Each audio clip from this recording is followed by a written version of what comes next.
since I've come home, well, my body's been a mess, and I missed your ginger hair and the way you like to dress. Won't you come on over? Stop making a fool out of me. Why don't you come on over, Valerie? Welcome, welcome. What's going on, everyone? Valerie,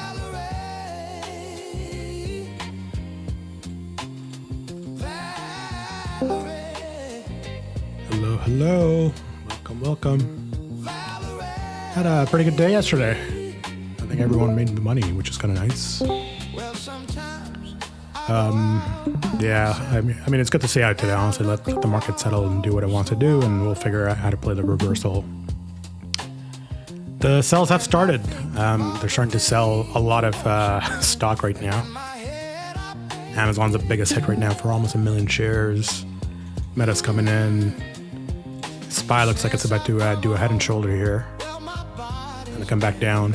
I don't know if we retest this balance at 644 or if we continue going up and grinding higher, but give it like 2 more minutes and we'll get more people on here so we can figure out what we want to do with this. But yesterday was a great day. I mean, hopefully people took some plays. I was saying why I'm doing certain things and what I did. Turned $450 into $6,000, which doesn't always happen, but it was kind of nice. This has happened now 4 times in my time with George, and we started this in February or something like that. So we can do this 4 times in 2 months. I think that's pretty cool. We did get this 170x play, so we turned $100 into $7,000 that one day. But yesterday was pretty good. It's a cool second. Today we should do as little as possible because we did have quarterly and monthly rebalancing yesterday, and those events take about 2 days. And it's good to just be aware of when to do things and when not to do things. It's equally as important when you know when to trade and when not to trade. And so like I'm liking puts right off the open, but I'm not going to go heavy size into them. I'd rather wait for the reversal, for the market to settle, maybe around noon, maybe around 1 o'clock, and then I'm interested in playing the reversal. So if we come down towards 644, you're right in that middle of the balance. That is your most likely spot to bounce and then make a higher high and then roll over, or we can do like a higher high and kind of go higher and higher highs, right? So I don't know what's going to happen. We also have news coming out at 9 p.m. So I don't expect much movement today. It's going to be chop and accumulation for market makers to set up their position for tomorrow, Thursday. And it's a short trading week too. We have Friday off, so nothing's going to happen. I don't think today, to be honest. I think I might just like grind and just do this over and over again in like this $2 range. And like by 1 o'clock or something, come back down and then go up afterwards and then roll over on tomorrow or whatever that date is. So don't do a lot today. I don't think it's worth the risk, to be honest.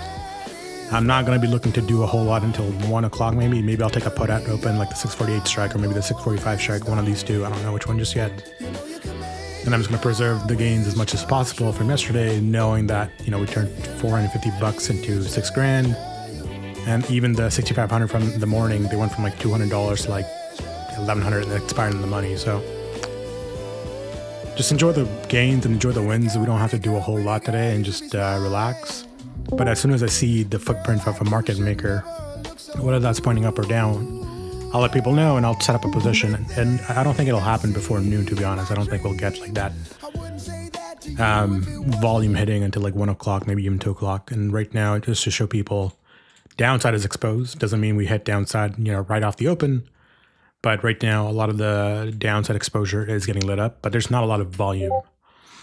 And the dollar is starting to, I don't know, find a bottom here. Maybe it kind of goes up, sets up by an head and shoulder, and then goes up towards 99, 97, whatever that number is. And we'll go from there. Hold on, people are messaging me.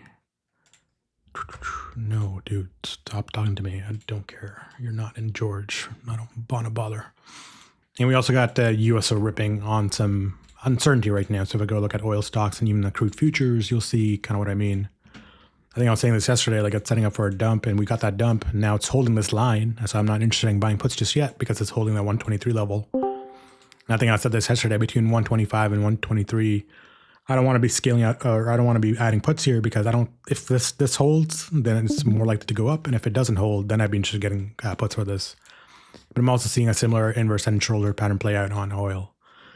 Whether that happens today or tomorrow remains to be seen. But, if oil grinds higher and rips higher, then it's hard for me to take calls on SPY or any other play. And the dollar itself, even though we've been in this downtrend, and whenever you get these pops, that means people are getting out of equities, out of stocks and assets, and buying US dollar instead, right? So whenever I see this, I'm hesitant to buy calls. And it's already built into George's programming, so he tells me like, hey, don't buy calls or don't buy whatever. But, this is also setting up for an inverse head and shoulder, and you see this pop right now, so I do think you're in for some pain today. Whether we come back and test this imbalance at 644 or not, I don't know. Yesterday, I was seeing 644 for today being lit. And I'll show you when I said that. 644 yesterday at 422. They started buying puts. I don't know why. They loaded puts for tomorrow, and I said this in the chat. So I was expecting some news to come out overnight, and we did get the news overnight that maybe some of the deals are off or they're going to be more attacks or whatever. Now, I'm not an analyst on macro or geopolitical stuff, and I don't think that should really concern us. We play what we see, and I'd rather you guys be profitable than chase these events or figure out what is going on in the Middle East. That's not really our responsibility or the purpose of this Discord. So what I'm looking at right now is market makers are in positive gamma, but they're also looking at rebalancing still. Like these are 2-day events, so it takes a while for them to, scale out of or scale in or out of 40, 120, whatever the number is, billions of dollars. And so what I'm looking at right now is a head and shoulder pattern forming on SPY. Whether we come back and test this imbalance at 644 or not remains to be seen. And maybe we come back down towards this area, or we consolidate in this range first, then come back down and then go up and then roll over, or maybe make higher highs, higher lows. I don't know. But I'm more interested in buying puts right off the open, and then maybe at the middle of the day around like 12 o'clock or 1 o'clock. If we're at this imbalance, I'd be looking at getting calls if that imbalance holds. So that's really my thesis on SPY, USO, same story, or actually the opposite story. It's an inverse head and shoulder pattern. So if it kind of comes back around 125.78, I might get some calls for tomorrow just in case. I really like the 130 call for tomorrow as a hedge. And I did swing some 650Cs for tomorrow that are in the money, and they're up like 10x almost. Let me go find where I posted that. And I forgot to scale them out. They were like $250 or whatever. They're now $1,000 for tomorrow. So if anyone tailed me, congrats on the win. And the SPY 750C, these are up 15% from yesterday. So if you want to take the win and tail me on those, please just take the win. And I don't know what we're going to get today, so I'm going to be very light and nimble. And going into the long weekend, I'm going to be looking at just staying mostly in cash. What is the question? Yes, I will. I'll mention that. I usually do, just so people know. Like when I'm adding stuff, I usually tell people what I'm adding and why I'm adding it. So I was saying this yesterday. I was like, hey, the reason I got these calls was because this imbalance held. And flip this, we're going to go to 6476. We flipped it and went really, really high up. And then I was trying to get more. I was trying to get them at $300. I know Sneaky had a good entry at like 295 or something. And my order didn't fill, so I got them at 450 instead. And I left 6 for 300. That never got filled. But still, 4 times $450. Sorry, 8 times $450. Each contract went to $6,000 there. So, walked away with a lot of cash. But I'm trying to get better at signaling what I'm watching and why I'm watching things and when I'm adding to that position. And I'll do a better job again of notifying people. I don't think you'll get this anywhere else. I did not see any other Discord share that play yesterday. We were literally the only ones that caught it. And I'm not bullshitting on that. I'm in all these other Discords. You can see it on my screen. Every single one missed that play. I don't know why. We caught it. Oh, I do know why we caught it. But we nailed it. And we nailed the right entry at the right time. And I was saying that all day. I was like, hey, we're going to get some news, and it's likely going to be positive because we were accumulating in this imbalance. And I'm going to do a class on this today at 4. I know, Denver, you and I were supposed to have a chat at 4 for some coaching. If you can move that even by like a half an hour, I would love that because I want to make sure that I give people the time to understand how imbalances work, what I see, and how I see those things. And I'll show you like how I'm looking at it with tools like George and with other indexes or other stocks or assets like the US dollar. And it's just a correlation between these two that I'm always watching for, right? So I know a lot of times in other Discords, people are like, oh, Shaps trades on vibes or whatever, but I'm actually very technical about this. There's no bullshit behind it. And the goal here isn't just to be a signaling or alert service. It's for me and for George to teach everyone how to trade and be very good at trading for whatever the asset that they trade, whether that's QQQ, IWM, SPX, SPY, whatever it is. I want to impart all these learnings that I've had over the past year or so and building tools like George so you can do this on your own with or without George or with or without me. That's really the whole point of this Discord. I really try to over-index on education and teaching you guys how to trade and gals how to trade and why I do certain things so you can see it for yourself. And we've had a crazy 80-85% win rate. And I don't think we know any other Discord that has done this the same. So it is what it is. But that's what I'm watching for on SPY. USO setting up for a move higher, I think. QQQ, your call wall is like at 580. We are above it. Market makers, we know this. Market makers feel pain when they're above the call wall or below the put walls. That's when they get negative gamma and they're forced to buy or go with the trend. So if you're above the call wall, you're forced to go up. And they're forced to buy. If you're below the put wall, they're forced to sell. And so you accelerate towards the downside, right? And we went over this in the gamma class, and we can go over some of that knowledge once again as a primer or a recap. But, we are above the call walls on SPY, on IWM, on QQQ, basically every stock in the world right now. And if they don't control it, they're forced to buy every single dip that happens, and you accelerate towards the upside. If they don't control it, it's going to get out of hand, and you'll likely see 660 by the end of the day if they're not able to control above the and pull this down below the call wall at 653. That's where the call wall is. So that's what I'm watching for. And I'm trying to do as little as possible today. And the reason I'm trying to do as little as possible is because the volume isn't there. And so yesterday we had crazy volume. And I said this in the morning, we got $20 billion and $40 billion by the middle of the day when I was setting up those positions. Right now you're setting at like, I don't know, 5 bill. That's not much. USO, I've also started getting the GAM exposure on this. It'll get populated when the market opens. And then QQQ, you have $2 billion. That's nothing. $5 billion in IWM. Again, not much. SPX has 400 mil. That's bloody nothing. So if I don't see the volume, I just try not to play. And I didn't see the volume yesterday either. And if I look at the SPX page here that I built out, a lot of volume or sufficient volume at the 65.50 strike, but it's 6 million compared to the 400 million that we had at the 64.75 strike or whatever that was, 64.70. It was like 660 million or something like that. So I don't see the volume. And the reason I don't see the volume, and I said this in the SPX channel, is because there's an event. I didn't know that there was an event. I just saw that there's no volume right around market close. And afterwards, like an hour or two later, I thought there's no volume. I don't know what's going to happen, right? So I don't want to play tomorrow or today. And then I realized like there's an event at 9 p.m. So that's the reason why the volume wasn't there overnight. So it is what it is. Try to do as little as possible. Just stay cash heavy until probably middle of the day. If you do want to do something, I like the 648 put on SPY as a good risk and reward. And that's because I do think that there's a good chance, and markets should behave this way, by the way. Like when you have a move like this, you're above your ATR, you're by like 2x, and you've had a 3% day on any index or any stock, it's healthy to pull back and come back into this middle of the range, this imbalance in particular, to retest that area before you go higher and set up higher highs or higher lows, or if you choose to roll over towards the downside. So it's healthy. That's totally normal. It happens. And especially when you're after the quarterly rebalancing and monthly rebalancing, they've now chopped the shorts. Have they chopped the longs as well? I don't know. I'm not a market maker, so I don't have that kind of data. But I'm interested in doing as little as possible, knowing that these events take some time and knowing that the market makers are still repositioning themselves and they've trapped the shorts. Maybe they trapped the longs at this point in time, and we'll take it for what it is.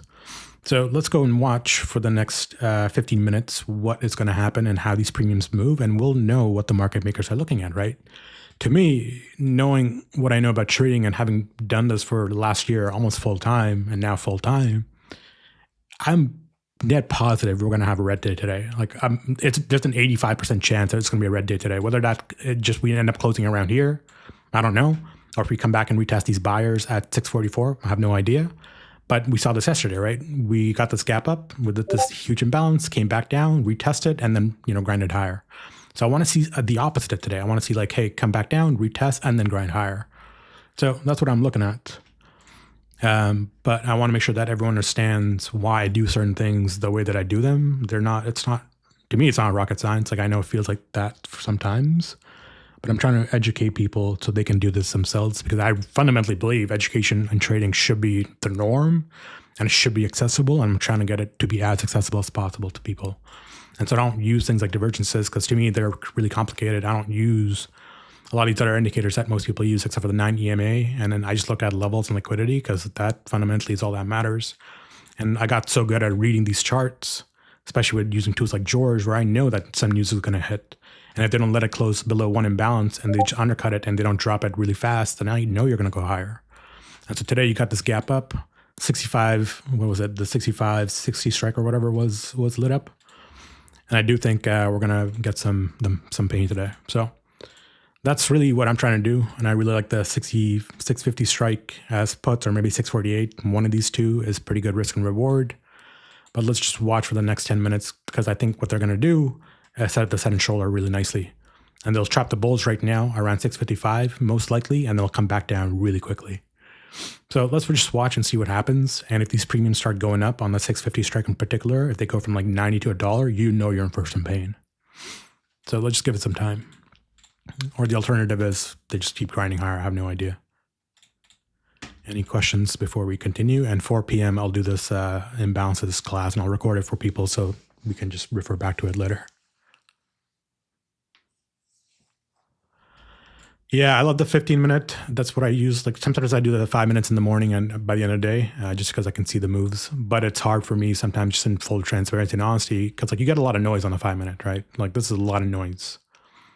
And I like the 15-minute because it helps me just identify the trend and identify where the market makers are positioned. And I can just, in my mind, draw a box around that area and be like, oh, if we're in here and we're ranging and we're sweeping liquidity, and until we break out on one side or the other, I'm not interested in doing anything.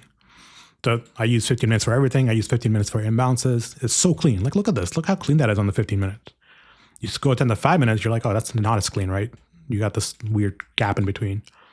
And so like the 15-minute to me has been literally the best bang for my buck for trading.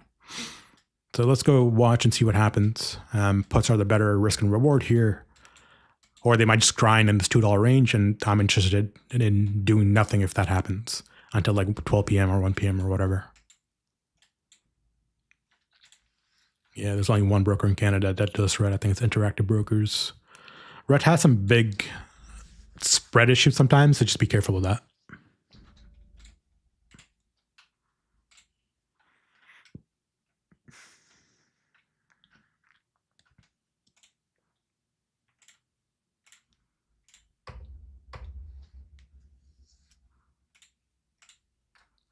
It's still early. There's literally no volume. And I see the 65.75 strike being lit up, which is below this. So maybe we come back down soon. And I'll post in the SPX channel and on the paid chat when I'm looking at playing the SPX.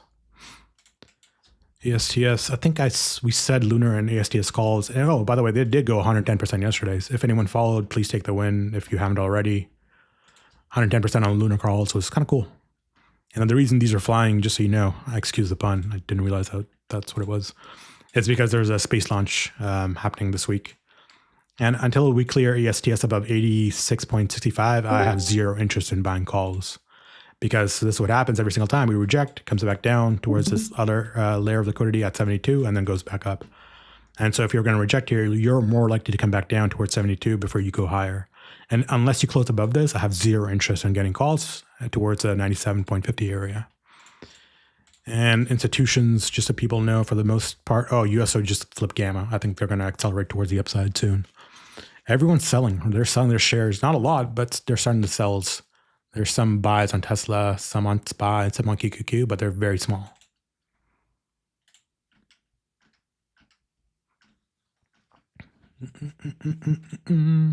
Silver is catching some bids. If anyone tailed me on those silver April calls, I think they're April 15th or whatever, they're up a lot and they're in the money. So I took this April 17 silver 65C hedge for my main portfolio. It was at $360. Let's go see what it's at now. Call April 17th. 65C. It's at 570. So if you want to take the win, please take the win. This is at 570 per con. Please take the win if tailed.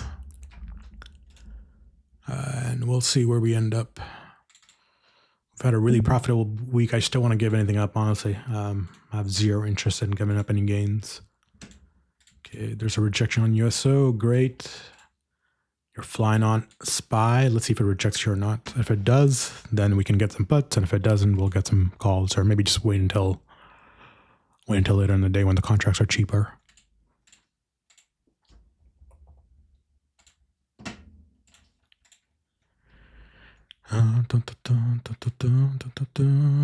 It's okay to be scared. Someone asked me like why I'm so calm when I've had a big gain yesterday. I was like, this is just what happened. Oh, you saw that go up in real time, 65.50?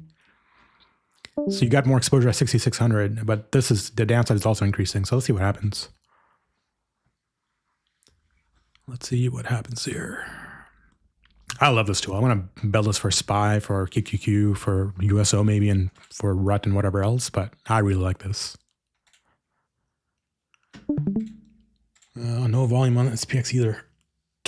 Oh yeah, let's go look at RUT.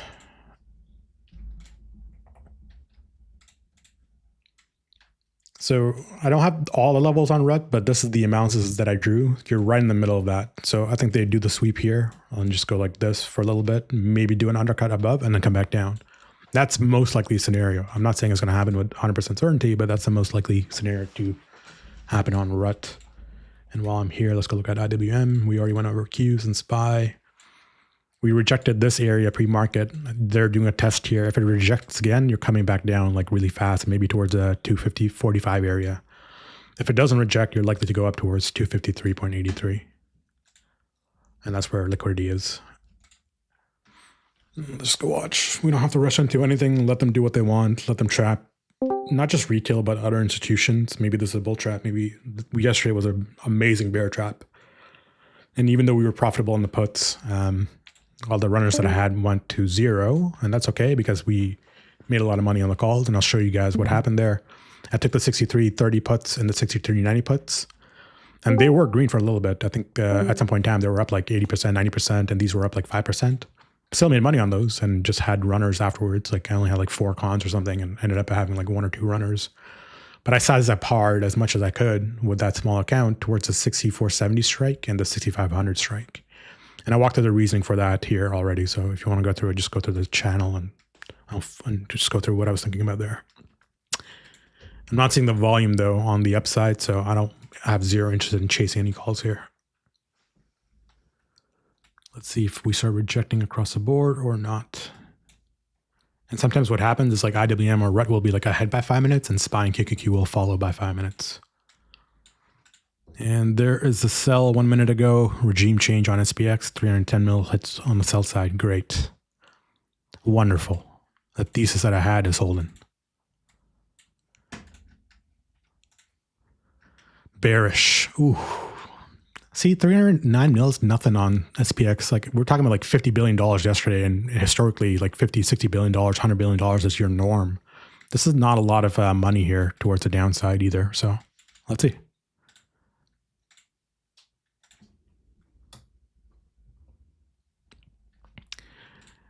Yeah, 648p as a small position at 38. It's probably a good call. Maybe 35 is probably a good call. If you want to do it, let's do it.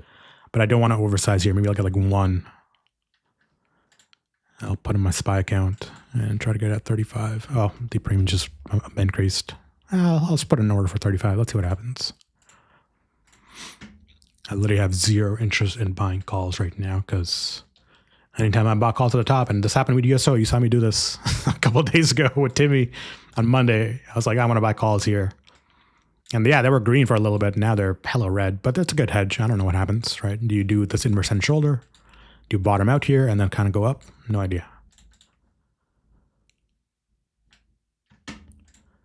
Fighter says Mag 7 looks weak compared to SPY. Yes, I think you're right. Let's go look at Meta, for example. And I did see some sells on Meta this morning.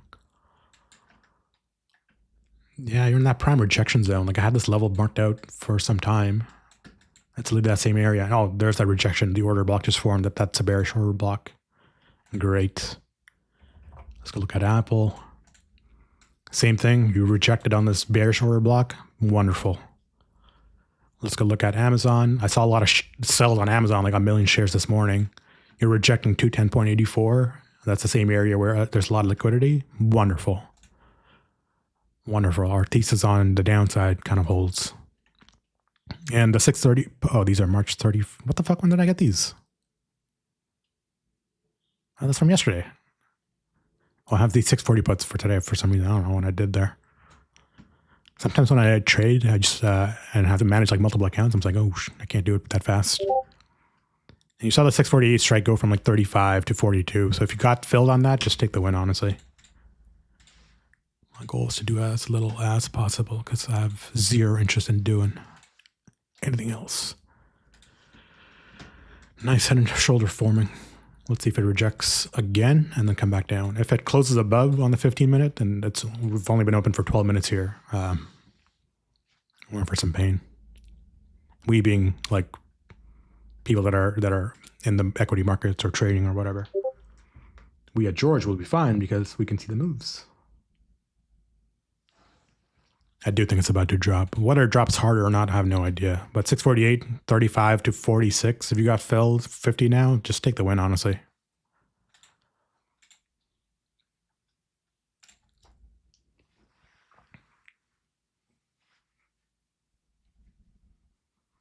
There's a high chance it comes back and retests the 644 area.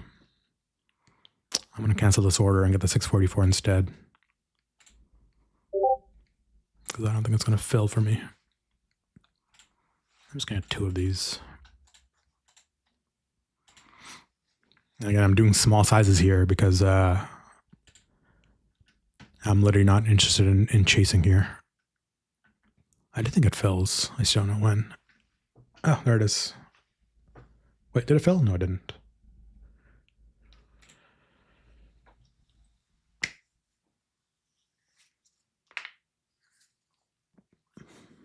I think George was bearish today as well. And I was looking at the pre-market data. We just don't have the volume. That's the thing. That's the thing that worries me every single time when we have these like rallies. You're going to pull back. I just don't know if we get the volume. And in 9% of cases, we just don't get the volume the next day until like later in the day when they're repositioning. But like it's pretty likely you come back down and retest this area once. Whether that happens today or tomorrow, I have zero clue. Nicely done, Sean. He sold for 45% there. Sales are still increasing. Great. Our thesis holds. These have not been filled. Come on, just fill my 644 at 25, please. I don't want to chase it at 28, 29, 30, whatever.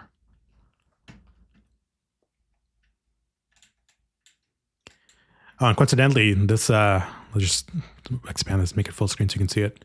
Coincidentally, where we got supported from pre-market is that Trump pump candle imbalance that I wrote out from like March 23, I think it was. Yeah, March 23. We're right in the middle of that. It's like that imbalance has actually held so far. Whether it holds today or not, I have no clue.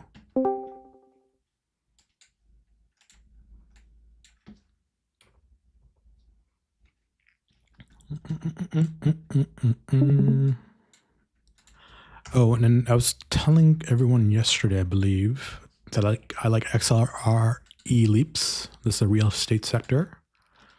It's now sitting up higher highs and higher lows, so it might be worth getting some leaps on this. I particularly like the 43 strike for January 2027. And if you go back, I think that's all-time high. If I could be wrong, but I'm pretty sure 43 is all-time high. It's like I really like the 43 strike for 2027. I really like how that is going to be position itself on the US market. What else did I say yesterday that I really liked? One second, let me go back to admin summaries.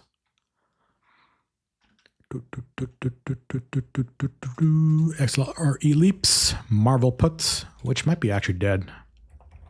Guess we got that 3% day. Actually, maybe not. They're still alive. And then ME puts did work for me for a little bit, and then we kind of came back out. I got them here right around open. They worked for a little bit around the 315 strike. you're rejecting once again. So I do think you're coming back down. And XOM puts, I was saying this yesterday. I was like, I really like the 170 puts. They're in the money, so I'm just going to hold them for another week. And I set up a position on NVIDIA Leaps. I got the 190 strike for January 2027. Let me just show you what they were yesterday and what they are now. January 15th, 190. They were, I think yesterday they were like $2,000, and now they're 22. So you made 20% there if you tailed. But there's that nice rejection, amazing head and shoulder pattern, right? We see this. We all see this clearly now, right? If this holds, if this imbalance holds, we're likely to go up. If it doesn't, you're coming back down to where it's most likely 644. Everyone sees it, right? I don't want to be saying things that people aren't seeing. Perfect. You all see it. Great.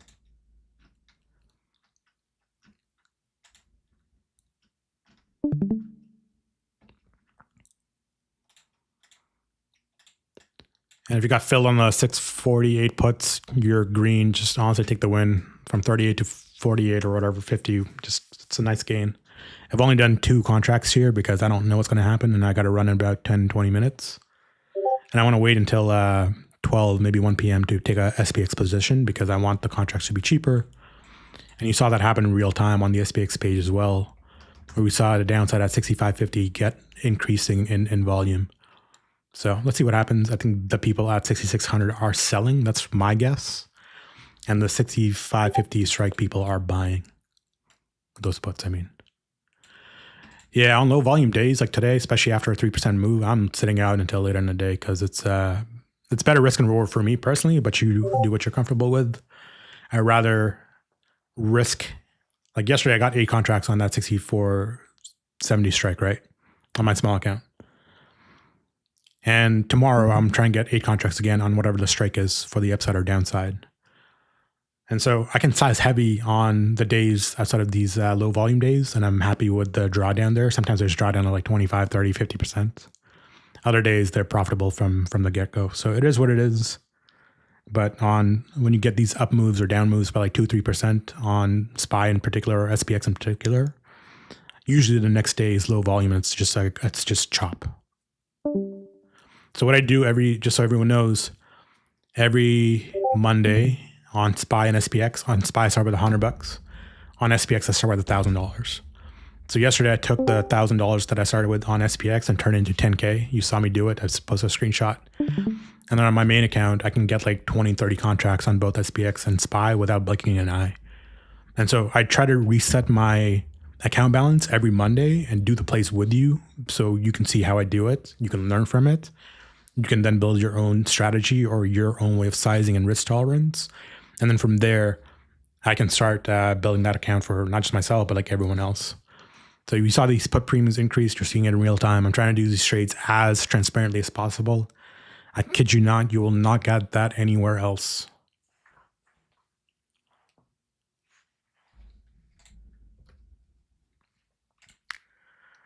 No, for the $1,000, I'm risking the entire $1,000 on one direction in particular, and I'll do a hedge. Like yesterday, I got 4 of the as a starter for the 64.70 strike, and then I added 4 more afterwards and had 2 hedges for the downside just in case. I didn't want to do the straddle, just so everyone knows. Yesterday, it just by sheer coincidence, I ended up doing that. That was not the intent, and the only reason I did it was because I saw rejection signals coming through on SPX around here. And then when I had those puts, they were profitable by like 80%. I sold them, and I had 1 runner or 1 or 2 runners.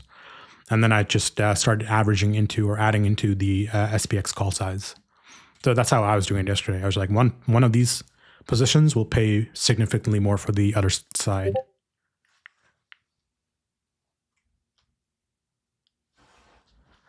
Dun, dun, dun, dun. You're still green on these puts. If you want to take the win, take the win.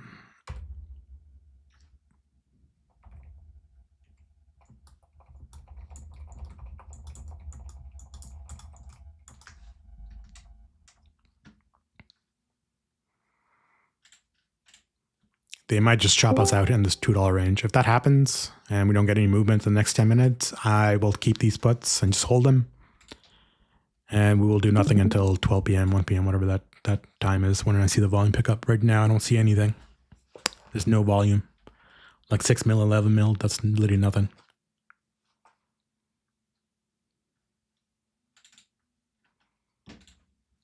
And let's go back to the gamma page. It's still showing downside. That's interesting. This is still showing downside. That's interesting. There's no volume at all.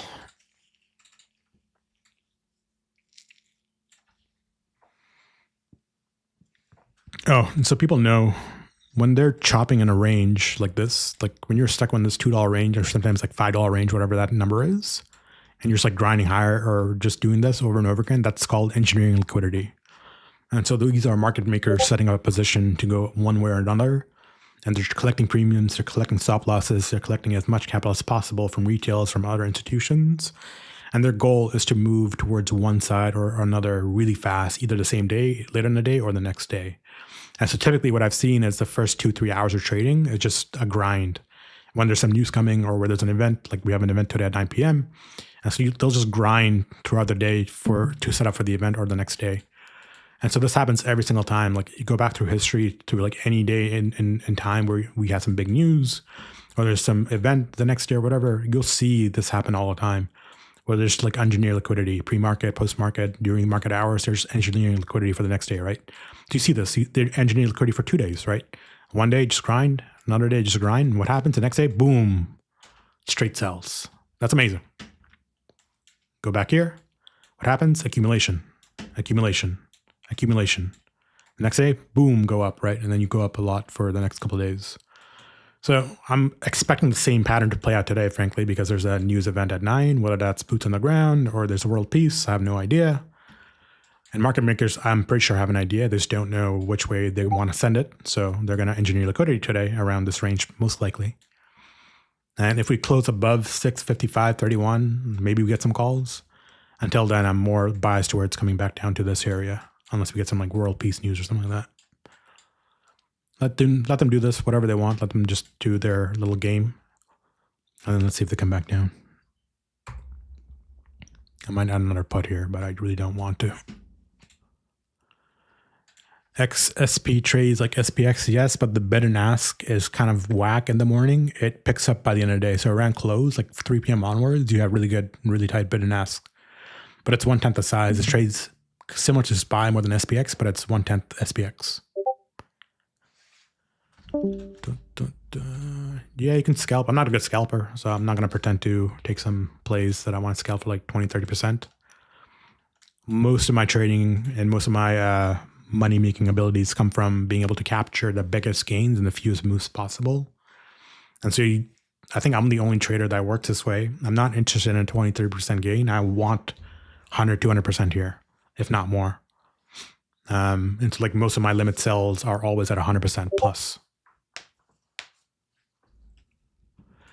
172.5 does look good, honestly.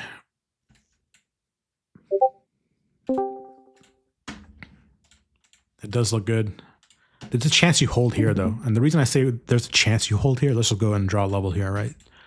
So this is that accumulation zone that we can mark off. And if I just take the bottom of that and just draw a little level here, and we'll call this like accumulation or something. Let's make it this. Let's make it a bit nicer. This is most likely, if it holds, like you're going to go up towards, you're going to go up towards this area. If it doesn't hold, you're coming back down towards this next accumulation zone. And you can see that here, the accumulated. This is that bottom. You go all the way back to like September, I think it is. What is this? February, sorry. And this is another bottom area, right? So that's what I'm looking at there on NVIDIA. Whether that happens today or not, I have zero clue, but I already have leaps on this. I have zero interest in scalping anything. And we'll watch for 5 more minutes. And if we get zero movement here towards upside or downside, we're going to call it until 12. Is that cool with people? Because I want to make sure I don't put anyone's money at risk, especially after the gain that we had yesterday. That should be good enough for people for the day or for the week. Nicely done. Nicely done. And Poopy had a great day yesterday too. I think he made like 10 grand or something like that. That's in the profits channel. Well, let's go find it. Did George open anything? Oh, he opened puts. Great. Even better, buddy. You're a better trader than I am. You have the right entry. Nicely done. Mooses was up 10,000%, or sorry, 1,000% yesterday. Great. Egg was up a little bit. Poopy made almost 10 grand there. Nicely done. We should be winning here. By the way, George says no volume, so he's like do nothing, but he's going to take one put, small size. I like it.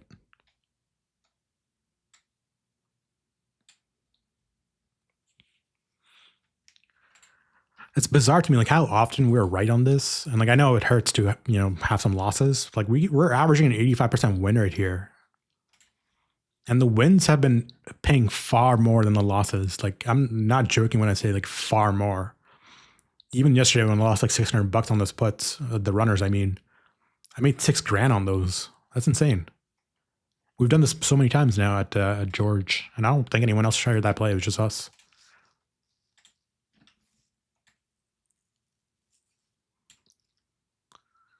These put premiums are holding. I'm pretty sure you're going to get an explosive move down. I don't know if that happens at 10, 10:30, 12. I have no clue, but I think it's going to come back down towards this area. Unless some news hits, I have no idea when the news is going to hit today. I think there's going to be some news. And the reason I say there's going to be some news because I was looking at the SPX chart. If they're reading this imbalance, and if they're reading this imbalance, you're likely setting up for some news event. And I think the news is either that IPM one today or maybe tomorrow, but something's inbound. I just don't know when.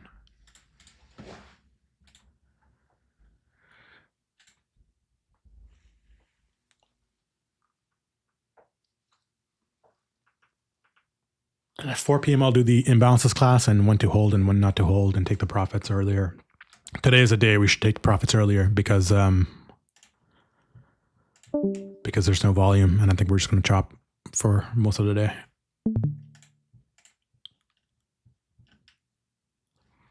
Let's go see the institutional volume alerts just while I'm here. Small felds, no volume. SPY, not a lot of volume either. They're buying gold, oddly enough. That's weird. Intel is negative gamma. Oh, let's go look at the Intel chart. Maybe it's ripping now. Oh, it is ripping. Okay, that's why it's negative gamma. I see. But it's not a lot of volume either.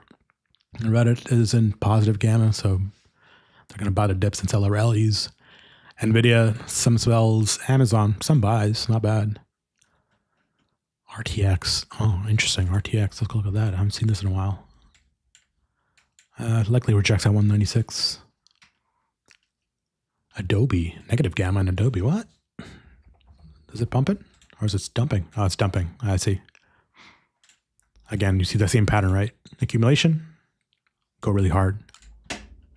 Microsoft is selling. Meta, they're selling. Interesting. Let's go look at Meta. I see it. Microsoft, they're selling. They bought everything yesterday, and now they're selling it. You're getting the exact same, the reverse pattern coming back down into this area. Okay, great. If technology is weak, I don't see why KQQ and SPY will rally. And let's go check USO real quick and see what that's doing, because I think it should be starting to go up. They're not letting it go below this. I think this is setting up for higher, honestly. That's my personal opinion. I think this is setting up for higher, like much higher too, not just like a small amount. Unless some news hits, I don't see that going any lower. While I'm here, let me go see what the USO calls for tomorrow. Like, this might be a good hedge for me. 125 is only $83. 128 is 26, not a bad hedge. 130 have a lot of open interest. That's suspicious. Yeah, they're going to accumulate. I don't think we're going to get any movement at all until later in the day. IWM is rejecting that same area over and over again. I don't like this. I don't like this pattern personally. This is not what a stock or an asset that's about to break out looks like, honestly. This is not it. This is like that nice double top. You also got a head and shoulder pattern in parallel. If you're not leaning towards the buys or to the downside, I don't know what we should be doing here.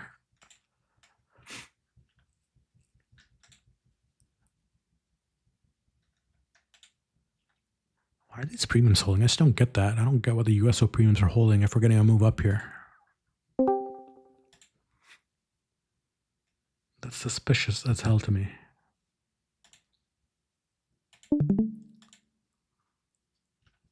This one's holding so well.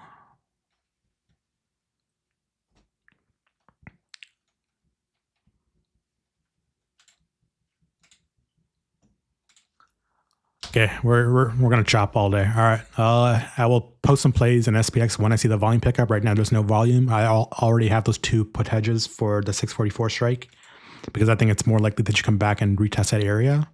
Whether that happens today or tomorrow, I have no clue. But until I see some movement here outside of this $2 range, I don't want to do anything. And I'll post the alerts in SPX and I'll walk through like what I'm thinking about and what I'm seeing before I take those plays, so you can be informed and you can follow along and make sure that we learn together. Cool. And I'll see you at close and we'll do the class at 4. All right. See you later.